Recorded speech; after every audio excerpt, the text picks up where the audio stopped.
Membahaskan usul berkenaan, perwakilan sekali lagi membidas tindakan pembangkang yang memutarbelitkan fakta kejayaan ekonomi negara, sedangkan kelemahan ekonomi di negeri yang ditadbir Pakatan Pembangkang tidak pernah diakui mereka. Dalam Pakatan Pembangkang ada 3 simbol.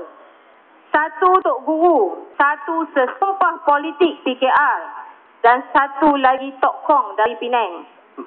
Ketiga-tiga mereka ini banyak merosakkan pemikiran pembangkang sampai semua dapat PHD, iaitu Permanent Head Damage.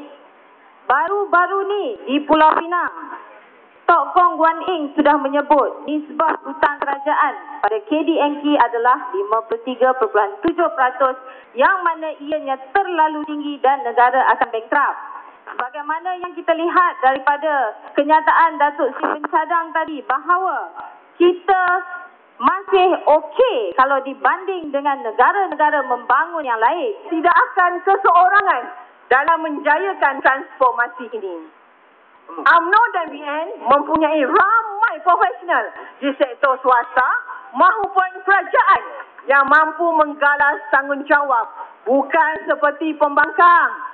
Ceramah pun dia, demonstrasi pun dia, nak jadi wakil rakyat pun dia, jadi penasihat ekonomi pun dia, yang nak tidur di dataran pun dia juga.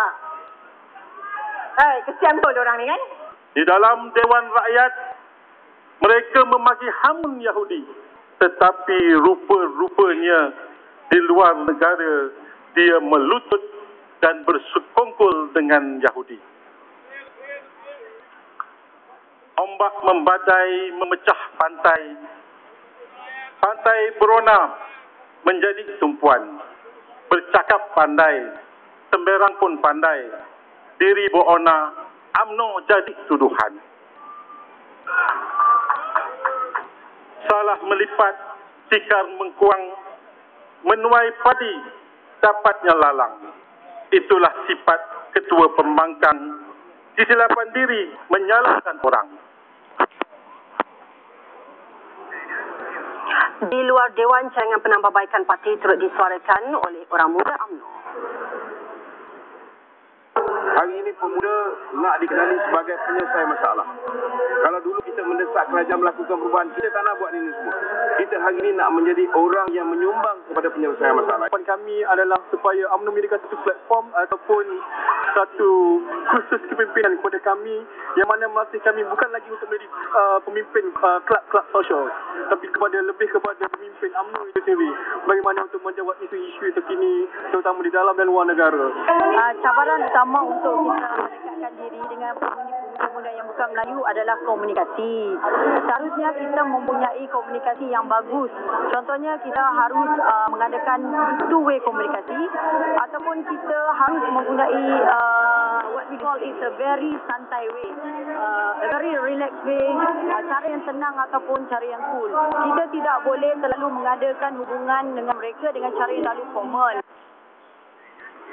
Wartawan Nik Suryani Megat Deraman dalam pada itu mendekati 3 veteran UMNO bercakap mengenai jasa Parti Keramat berusia 66 tahun itu kepada bangsa, agama dan negara.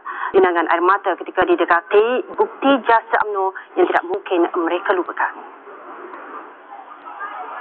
Tidak pernah memegang sebarang jawatan dalam parti, ahli UMNO bahagian Mersing berusia 72 tahun ini sudah 4 kali berhimpun di PWTC untuk persidangan tahunan.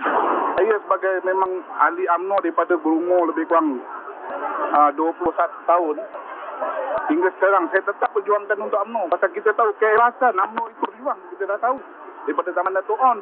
Kemudian zaman Sebab Abdul Rahman bawa kepada yang generasi yang ini lah. Jadi maknanya kita tetap berjuang. Kita nak Melayu kita. Tentang Malaysia ni kita tak nak orang lain. Harapan berikut kemudian disandarkan. Perubahan saya kira kali ini terlalu besar lah. Pasal mungkin untuk pemulihan UMNO itu sendiri. Jadi kita berharap UMNO berjaya.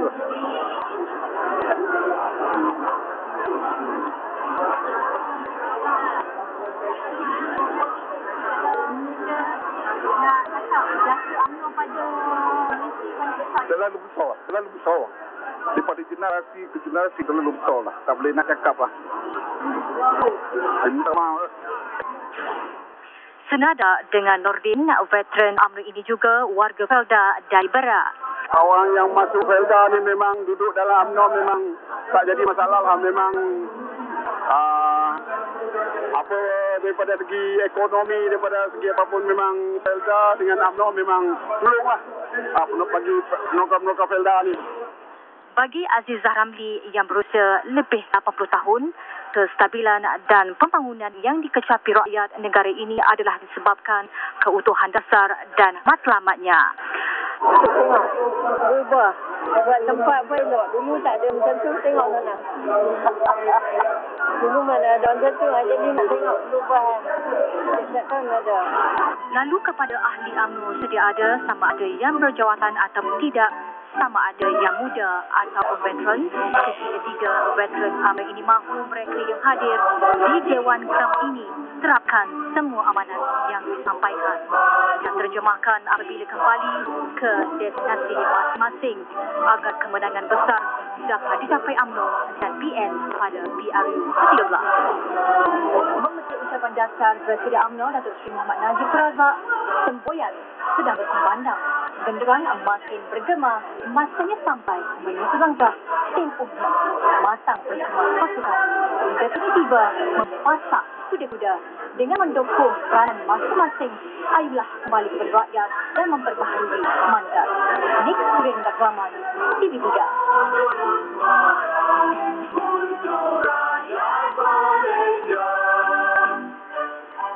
Sumpah dan ikrar Presiden UMNO dalam ucapan dasarnya semalam adalah sesuatu yang amat bermakna dan memberi kesan mendalam kepada orang Melayu. Ia juga disifatkan kata-kata dari seorang pemimpin yang rendah diri, dari hati yang jujur dan ikhlas, supaya semua orang membuka mata bahawa ia adalah hasrat beliau yang perlu diterjemahkan dalam bentuk perjuangan yang tinggi. Bahawa UMNO akan terus menjadi sebagai suatu wadah untuk tempat orang Melayu bergantung hidup ataupun meletakkan satu pengharapan untuk masa-masa depan. Dan kita tak mau dengar lagi orang mengatakan bahawa UMNO dah tak memperjuangkan lagi hak orang Melayu, tak mempedulikan orang pasal orang miskin. UMNO dah tak lagi fokus.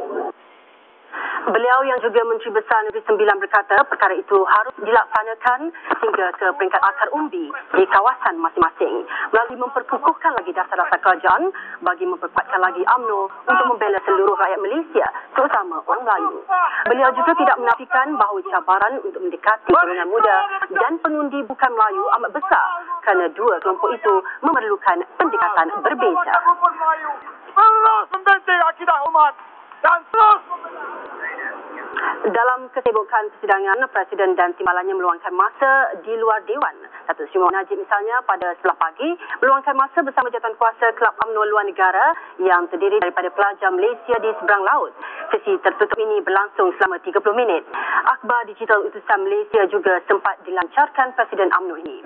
Utusan Malaysia kini boleh diakses melalui pelbagai gadget dan platform digital dengan kadar berpatutan.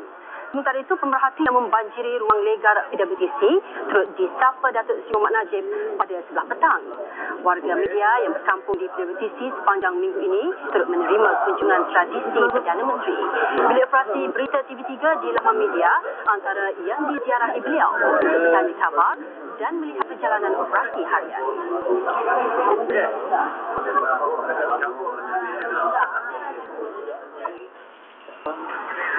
Tan Sri Muhyiddin pada sebelah pagi menerima kunjungan delegasi Parti AK dari Turki dengan perbincangan ringkas. Turut dihadiri beliau Majlis Makan Tengah Hari Badan Perhubungan UMNO Wilayah Persekutuan. Timbalan Presiden UMNO ini turut sama meluangkan masa menemui wakil Kelab UMNO Luar Negara.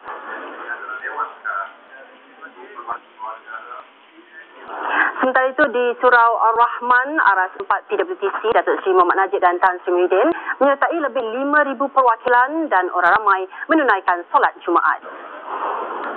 Khutbah bertajuk Harmonikan Masyarakat disampaikan oleh Menteri di Jabatan Perdana Menteri Datuk Seri Jamil Khair Paharuk. Manakala solat diimamkan bekas Imam Besar Masjid Negara Datuk Firdaus Ismail. Dalam khutbahnya, Datuk Seri Jamil memperincikan betapa peristiwa hijrah boleh dijadikan contoh untuk mengeratkan ukhuwah. solat hajat turut diadakan dengan diimamkan oleh Datuk Seri Jamil Khair. Kami menandatangani dengan segala kehendak hati kami, ya Allah. Ya Allah, ya Tuhan kami, oleh tangan-tangan hamba dan tangan sahabat-sahabat hamba, ya Allah. Amin. Tangan yang mengurangi dosa dan maksiat, ya Allah. Kami mohonkan kepada dosa-dosa kami, ya Allah. Satu lagi slogan janji ditepati Barisan Nasional kepada rakyat Malaysia diterjemahkan siang tadi yang dimaksudkan perkhidmatan bas Rapid Kuantan. Dan ini sebuah lagi janji ditepati. Hanya dalam tempoh 12 hari sebelum selepas diumumkan, maka perkhidmatan bas Rapid untuk Kuantan menjadi kenyataan. Mulai pada hari Isnin akan datang ini, bas ini akan memulakan khidmatannya dan akan memberi manfaat kepada 500,000 juta rakyat, khususnya mereka yang tinggal di Bandar Kuala. Fasa pertama perkhidmatannya membabitkan 32 bas. 3 laluan dikenal pasti, Terminal Makmur Gambang, Indra Mahkota Teluk Cempedak serta Kompleks Mahkamah Semambu. Penumpang turut menikmati tambang percuma selama sebulan. Perkhidmatan bas berhenti-henti itu antara inisiatif diumumkan dalam bajet 2013.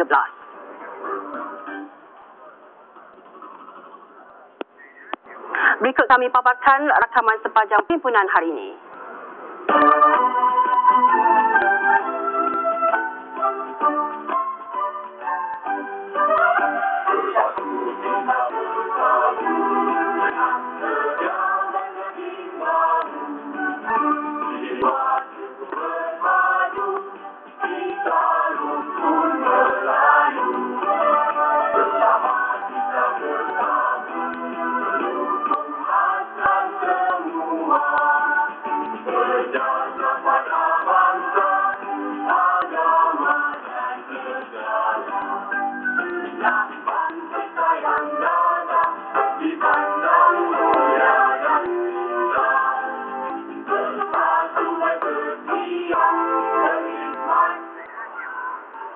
Laporan malam ini diakhiri dengan dendangan lagu Warisan oleh pengurusi Kelab UMNO Tokyo Arif Yasir Zulkafli yang kemudiannya disertai bukan sahaja oleh perwakilan, bahkan Presiden Parti. Lirik penuh makna membuatkan ada perwakilan gagal membendung air mata. Anak kecil main api, terbakar hatinya yang sepi, air mata darah bercampur keringat, bumi tidak milik orang. Nenek moyang kaya raya, tersadar seluruh harta benda, akibat sengketa sesamalah kita, sudah lenyap di akhir zaman. Indahnya bumi kita ini, warisan berturun lamanya, hasil mengalir ke tangan yang lain, pribumi merintis sendiri.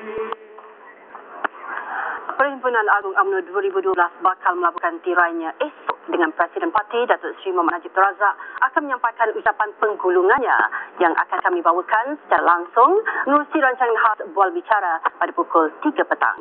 Untuk itu kembali ke Sri Pentas. Silakan. Rasuah di